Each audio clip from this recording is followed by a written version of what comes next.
வணக்கம். City man Tamil செய்தி பத்திரிகை யூடியூப் சேனலின் செய்திகள். அதிமுக தலைமை அலுவலக சாவியை இபிஎஸ்ஸிடம் ஒப்படைக்க உயர்நீதிமன்றம் தீர்ப்பு. திருவெற்றியூர் முன்னாள் எம்எல்ஏ கே. குப்பன் தலைமையில் பட்டாசு வெடித்து இனிப்பு வழங்கப்பட்டது. கடந்த ஜூலை 11ஆம் தேதி சென்னையில் உள்ள அதிமுக தலைமை அலுவலகத்தில் ஓபிஎஸ், இபிஎஸ் ஆதரவாளர்கள் மத்தியில் உருவான கலவரத்தால் வருவாய்த்துறை சார்பாக அதிமுக தலைமை அலுவலகம் பூட்டி சீல் வைக்கப்பட்டது. இதை எதிர்த்து இபிஎஸ் சார்பாகவும் ஓபிஎஸ் சார்பாகவும் உயர்நீதிமன்றத்தில் சாவி கேட்டு மனு கொடுக்கப்பட்டது. இந்த வழக்கின் தீர்ப்பு இன்று 20/7/2022 பகல் 2:30 மணி அளவில் இபிஎஸ் வசம் ஒப்படைக்க உயர்நீதிமன்றம் தீர்ப்பு வழங்கியது. இதை முன்னிட்டு இபிஎஸ்க்கு கிடைத்த வெற்றியை கொண்டாடும் விதமாக திருவெற்றியூர் தேரடி பகுதியில் திருவெற்றியூர் மேற்கு பகுதி செயலாளரும் மற்றும் முன்னாள் சட்டமன்ற உறுப்பினருமான கே. குப்பன் தலைமையில் அதிமுக மாமன்ற உறுப்பினர் கே. கார்த்திக் முன்னிலையில் பட்டாசு வெடித்து பொதுமக்களுக்கு இனிப்பு வழங்கப்பட்டது. இந்நிகழ்ச்சியில் வேலாயுதம், விம்கோ கே. லெனின், கோபாலகிருஷ்ணன், மணிவண்ணன், எஸ்பி புகழேந்தி, பாலகிருஷ்ணன், 7வது வட்ட கண்ணன் உள்ளிட்டோருடன் அதிமுகவினர் பலர் கலந்து கொண்டனர். தேரடி பகுதியை சுற்றியுள்ள பகுதியில் உள்ள வியாபாரிகளுக்கும் பொதுமக்களுக்கும் ஆட்டோவில் சென்ற பயணிகளுக்கும் பேருந்தில் பயணித்த பயணிகளுக்கும் இனிப்பு வழங்கியது குறிப்பிடத்தக்கது.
நடந்த உயர்நீதிமன்றம் கொடுத்த தீர்ப்பில்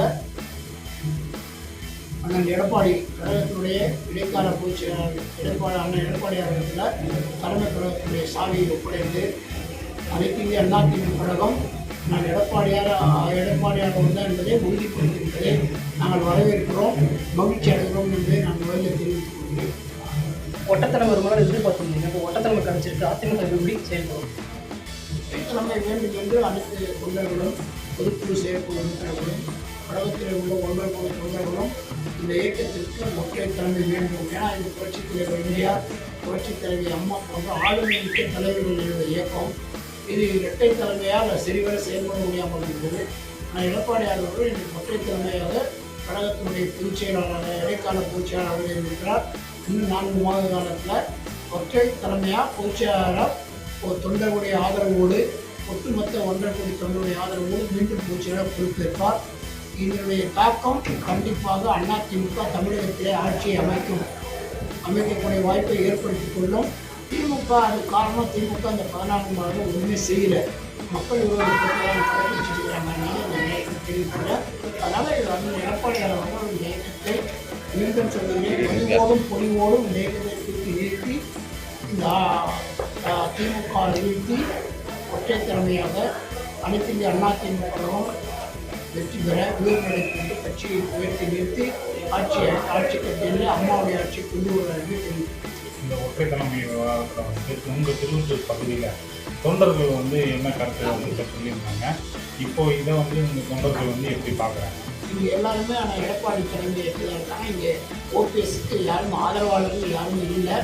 இங்கே மட்டும் இல்லை, எனக்கு தெரிஞ்சு தமிழ்நாடு முழுக்க அதான் சூழ்நிலை நினைக்கிறேன். 100% எடப்பாடியார் தான். இதில் யாருமே மாற்றிக்கிறது இடம் இல்லை. ஏன்னா இன்னொன்று தொண்டர்லாம் எம்ஜிஆருடைய தொண்டர்கள் திமுகவுடைய எதிர்ப்பு அரசியல், திமுக எதிர்ப்பு அரசியல் செய்கிறவங்களாம் ஏற்றுப்போம். அதை அவங்க எடப்பாடியார் அவர்கள் திமுக அரசியல் செஞ்சிருக்கிறார். கடந்த காலத்தில் 10 ஆண்டுகால ஆட்சிக்கு பிறகும் 34.5% வாக்குகளை பெற்று 66 எம்எல்ஏக்கள் கூட்டணியோட 75 எம்எல்ஏக்களை பெற்ற கட்சி அனைத்து அதிமுக. அது காரணமாக ஒரு எடப்பாடியார். அதனால் அவர் மீண்டும் தமிழகத்தில் ஆட்சி மாற்றத்தை கொண்டு வரக்கூடிய வாய்ப்பு ஏற்படும் என்று சொன்னால் அவரால் தான் செய்ய முடியும். இந்த கட்சியை வழிநடத்த முடியும். கட்சியை திரும்பி நிறுத்தி மீண்டும் ஆட்சி கட்சியில் அமர்விக்க முடியும். இன்றைக்கு இந்த வெற்றியை அண்ணன் எடப்பாடியார் அவருடைய கையிலே சாவியை கொடுத்ததற்கு கழகத்தின் இடைக்கால பொதுச்செயலாளர் பொறுப்பேற்றவுடன் அவர் கொடுத்த வெற்றி இது.